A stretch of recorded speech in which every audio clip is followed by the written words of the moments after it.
In the heart of Ottawa lives Maria de la Cruz, a woman whose journey is marked by dreams deferred and sacrifices made. She came to Canada with a heart full of hope, a healer by trade, ready to share her gifts. But life, as it often does, had other plans, testing her faith and resilience with challenges she never could have imagined. Yet in the midst of loss and hardship, Maria holds fast to the light of love and the promise of grace. This is a story of finding beauty in imperfection, strength in faith, and the quiet miracles that remind us all. Even in our darkest moments, God's blessings shine through. This is Threads of Hope by C.E. Rota. In the heart of Ottawa's bustling downtown, winter always seems to paint the city in shades of gray and white. My apartment above the little Oriental grocery store on Somerset Street felt as old as the weather itself. The walls were thin. I could hear my neighbors' voices through them. The floors creaked with every step I took, as if the building was groaning under the weight of all the lives it held. I came to Canada more than 20 years ago with Daniel, my husband. We were so full of dreams back then, dreams of building a better life. In the Philippines, I had been a pediatrician for 10 years, my hands skilled in treating sick children and bringing smiles back to worried parents. Daniel was a school principal, and we shared a vision of giving our family the kind of opportunities we could only imagine back home. But those dreams collided with the harsh reality of immigration. I'll never forget the moment I discovered my medical degree wasn't recognized here. Retraining to meet Canadian standards would cost over $500,000. $500,000. It might as well have been $1 million. It was an impossible sum. Daniel faced the same challenges. His years of experience as a teacher meant nothing here. He was told he didn't have the necessary Canadian background to work in a classroom. On top of that, there was the annual requirement to pass an English proficiency test, something absurd given that we already spoke English fluently and had been doing so for years. And then there were the Québécois rules, where Daniel was required to speak only French if he wanted to work, a demand that not only excluded skilled immigrants like us, but also stood in stark hypocrisy to the very principles of diversity, equity, and inclusion they claim to uphold. It was as though the system was designed to block every path forward. Nevertheless, our early years in Canada were filled with hope and also relentless effort. Daniel and I spent so many nights crafting resumes, writing cover letters, and searching for jobs. We would stay up late, sitting at our small dining table, our hands smudged with ink from printing out applications. And then we waited. The rejection letters always came. Each one said the same thing. We regret to inform you that you lack the necessary Canadian experience and education. Oh, it was so unfair. How can we get Canadian experience if no one will give us a chance? Daniel asked me one night, his voice heavy with frustration. It's like that old question, what comes first, the chicken or the egg? Except here, it feels like the answer is neither. I didn't have an answer for him. How could I? The system felt designed to keep us out, no matter how much we wanted to prove ourselves. Eventually, Daniel found work, but it wasn't in a classroom. He got a job as a staff member in a supermarket, stocking shelves and unloading deliveries. The work was physically demanding, requiring him to lift heavy boxes and be on his feet for hours. It was hard on him, too hard. I saw it in his eyes, the weariness that seemed to deepen with each passing shift, and the way his body moved more slowly as the weeks went on. But he kept going. It's for us. He would say.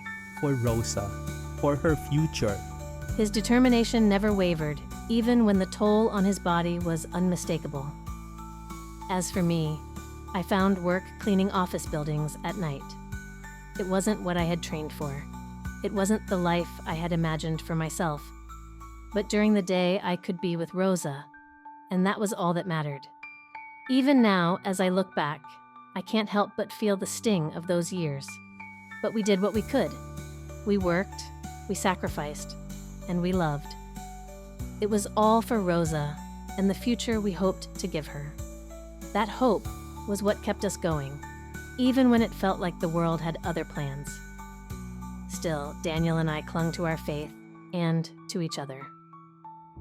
We came here for Rosa, I would remind him when the days felt too long and the nights too cold. If she has opportunities, it will all be worth it. He would nod, even as exhaustion etched deeper lines into his face. We believed in that dream, even when it felt so far away. But then tragedy struck. Daniel, worn down from years of relentless physical labor, suffered a fatal heart attack. I lost the man who had been my source of strength and laughter, even in the hardest times. His death left me broken, not just from grief, but from the daunting realization that I would now have to support Rosa alone. I kept working and applying, but the rejection letters didn't stop coming. Each one was a cruel reminder of the life I had left behind. My credentials as a pediatrician, my years of caring for children with compassion and expertise, felt like relics of a past life, a life I could never return to. The weight of my unfulfilled dreams pressed down on me every day. But I carried on, for Rosa's sake. My faith and my love for her were the only things that kept me moving forward. Rosa grew up into a young woman, full of compassion and determination. She found her own path and married a kind French-Canadian man. Together, they built a life that made me proud. They gave me my granddaughter, Pilar. But fate struck again, cruelly and unexpectedly. 3 years ago, a car accident took both Rosa and her husband from us. I was left alone again, this time with the immense responsibility of raising Pilar. The weight of unrelenting challenges bore down on me, but I couldn't let it break me. Pilar needed me, and I would do everything I could for her. I wasn't one to give up easily. Alongside my janitorial job, I had built a small daycare in the modest house I had painstakingly saved to buy. It was a place filled with laughter, where I spent my days feeding, teaching, and comforting the children in my care. Parents trusted me. They knew I had once been a skilled pediatrician in another life. For years, my daycare flourished. It wasn't just a job. It was my way of finding purpose again, of sharing the knowledge and care I once gave as a doctor. But one incident shattered my livelihood. It began innocently enough. One morning, a precocious 9-year-old girl in my care declared that she no longer identified as a girl, but as a cat. She insisted on being called Kitty, demanded her milk in a bowl, and spent storytime crawling on all fours, meowing and purring, scratching the other children. I tried to be kind, as I always am with children. I let her play pretend for a while, but when it came to addressing her as Kitty and hurting others, I drew the line. "You are a little girl," I said gently but firmly. "Not really a cat." Her mother came storming in the next morning, her face red with anger. "You disrespected my daughter's identity," she accused, her voice sharp and unyielding. "If she says she's a cat, then she is a cat, and you must address her as such." I tried to explain as calmly as I could. I love your child and want her to feel happy and safe here, but it's my job to teach respect and reality too. Pretend play is wonderful, but children need boundaries. She wasn't having it. "This is unacceptable. You're refusing to support her individuality." Her words spread, and soon, similarly woke parents began pulling their children from my daycare. The trust I had built for years crumbled in days. Faced with mounting losses, I had no choice but to close. The house I had worked so hard to buy had to be sold to pay off debts, and I moved with Pilar to this small apartment above the grocery store. Pilar adjusted better than I did, her cheerful resilience helping her adapt to our new surroundings. She made a small play area in the corner of the living room, arranging her few toys carefully. I kept busy doing odd cleaning jobs to pay the rent, but it was hard not to feel the weight of everything we had lost. And then, COVID came. The world seemed to change overnight. The grocery store downstairs, which had once bustled with activity, grew eerily quiet. People avoided Chinatown, whispering fears that it was somehow a conduit for COVID. Shelves remained full, the aisles empty, and the owners stood behind the counter, their faces drawn with worry. The sense of isolation deepened, not just for us, but for the whole neighborhood, as fear and misinformation took their toll. The streets grew eerily quiet, and Pilar's school moved online. My cleaning work dried up almost instantly. Offices were closed, and no one needed a janitor when there were no workers to clean up after. The little income I had disappeared, and I had to rely on government support, something I had never done before. Pilar's days were spent at the dining table, staring at a laptop I had managed to borrow from a neighbor. She struggled with the isolation, missing her friends and the routine of school. I worried about her, but I didn't know how to make it better. For me, the days were long and filled with worry. I worried about money, about catching the virus, and about how I could keep us safe. Every cough, every sniffle, sent a wave of fear through me. I wiped down groceries with disinfectant, boiled water for drinking, and said more prayers than I could count. The apartment felt smaller than ever during those months. The creaking floors and thin walls seemed louder, the space more suffocating. Pilar and I clung to each other, finding comfort in little things, baking simple recipes together, watching old movies on a tiny screen, and drawing pictures to hang on the walls. One night, after I had tucked Pilar into bed, she looked at me and asked, "Lola, will it always be like this?" Her question broke my heart. I didn't have an answer, so I just kissed her forehead and whispered, "No, Apo. It will get better. It always does." Those words were more for me than for her, a reminder to hold on to hope even when it felt impossible. Through it all, I realized that what truly mattered wasn't the size of our home or the things we had lost, but the love we still had. And that was something no pandemic could take away. Now, at 67, my body aches from years of labor, but my heart ached more from the weight of unfulfilled dreams. Yet I carried on, my faith and love for Pilar, my only sources of strength. A few days before Christmas Eve, bundling myself in a worn coat, I ventured out into the frigid evening. The snow crunched under my boots as I walked toward St. Patrick's Basilica, seeking solace. The warmth of the sanctuary wrapped around me like a blanket, and the soft glow of candlelight danced against the statues and walls. The familiar scent of incense calmed my racing thoughts. I walked slowly to the nativity scene near the altar, where the Virgin Mary cradled the Christ child in serene grace. I knelt before her, clasping my hands together tightly. My prayer, spoken in Tagalog, carried the weight of all my struggles. Hail Mary, full of grace. I know I have failed you in many ways. I haven't been the Catholic I should be, and I am deeply sorry for only coming to you now when I need your help the most. Life has been so overwhelming, and I've let the struggles pull me away from prayer and your guidance. I came to this country to give my family a better life, but so much has been taken away. Still, I know I should have turned to you sooner. Please forgive me. Guide me now. Help me give Pilar a Christmas she will remember, and bless us with your grace. As I looked at the Christ child in Mary's arms, a verse from my childhood came to me, unbidden. And my God will meet all your needs according to the riches of his glory in Christ Jesus. Philippians 4:19. The words filled my heart as I lit a candle for Rosa, for Daniel, and for the future Pilar and I would build together. When I left the church that night, the snow fell softly, and for the first time in weeks, I felt a sense of peace. The next day, as I walked home from yet another fruitless trip to the thrift store, I caught the scent of pine in the air. It led me to a tree lot.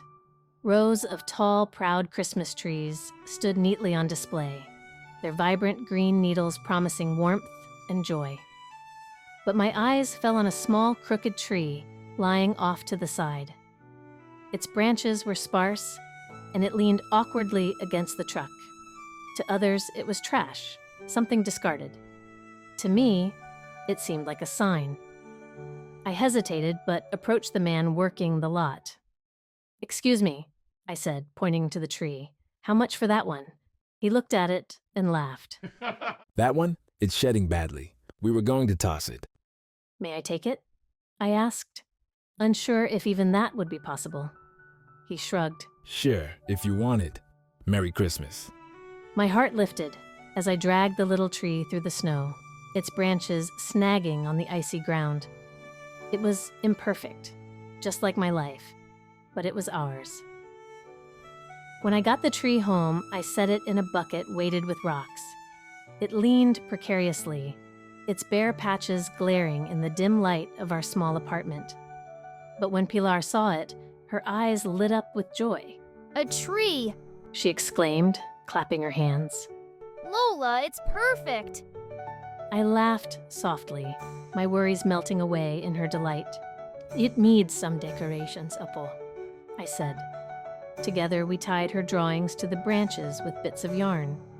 I added a few ornaments I had found at the thrift store and a string of dollar store lights. When we plugged them in, the little tree glowed faintly, its imperfections softened by the warm, flickering light. On Christmas morning, Pilar woke to find a quilt folded beneath the tree. Her small hands unfolded it, and I watched her face as she ran her fingers over the patches. This looks like Mama's clothes, she said, her eyes wide with wonder. I nodded, my throat tight with emotion. "It is, Apo. I saved pieces of her dresses and shirts, things she wore when she was your age, and later when she became a mother. I thought she would want you to have something that felt like her arms were still around you, and it will keep you warm, just like she always did." Pilar wrapped the quilt around herself, tears streaming down her cheeks. It's perfect, Lola. Thank you. I hugged her tightly, feeling a rare lightness in my chest. For a moment, it felt as though Rosa's love surrounded us, stitched into every thread of that quilt. As we sat by the glowing tree, there was a knock at the door. Startled, I rose to answer it and found our landlord standing there with a letter in hand. "This came for you," he said, handing it over before leaving. My fingers trembled as I opened the envelope. Inside was a letter from the insurance company, a final settlement for Rosa's tragic car accident. The payout, delayed for years by legal complications, had finally come through. The amount was enough to pay off my debts, allow me to retire comfortably, and, most importantly, secure Pilar's education, something I couldn't afford when I first arrived in Canada, sacrificing my own dreams to survive. Tears filled my eyes as I read the letter. "Pilar, this means we can start again," I said, my voice shaking with emotion. "I can finally rest, Apo. And more than that, you'll be able to go to college, to do whatever you dream of." Pilar's eyes lit up. College? You mean, like Mama said I could? Maybe even become a doctor someday. I nodded, my voice thick with pride and joy. "Yes, Apo. We can have the chance I couldn't. Your mama would be so proud to see you follow your dreams." Pilar threw her arms around me, the quilt still draped around her small shoulders. I'll study hard, Lola, just like Mama wanted. And I'll help people, like you always do. I hugged her tightly, tears streaming down my cheeks. For so long, my life had been defined by sacrifice, leaving my career behind, losing Danielle, raising Rosa alone, and struggling to provide for Pilar. But now the future felt different, filled with possibilities I could finally give my granddaughter. As I glanced at the crooked little tree in the corner, its soft lights flickering warmly, I saw not imperfection but grace. It reminded me of resilience, faith, and the blessings that had brought us through loss and led us to this moment of hope. Yes, Apo, I whispered, holding her close. We'll build something beautiful together. For the first time in years, I felt not just relief but joy, knowing that Pilar's future was secure, and the dreams I once had would live on in her hands. As I held her close, I closed my eyes and whispered a prayer. Thank you, Jesus, for guiding us through this journey, even when the path was filled with loss and sorrow. I miss Rosa so deeply, and I grieve for all the moments they should have had with Pilar. Their lives were taken too soon, but through their sacrifice, we found the security they always wanted for her. Please help me honor their memory by giving Pilar a future they would have been so proud to see. I held Pilar close as she snuggled into the quilt.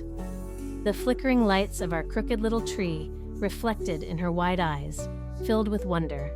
Lola, She said suddenly, her voice soft. do you think Mama and Papa like the tree? Her question caught me off guard, but before I could respond, she looked toward the far corner of the room. Her lips curled into a faint smile. They're smiling. She whispered. Who's smiling, Apo?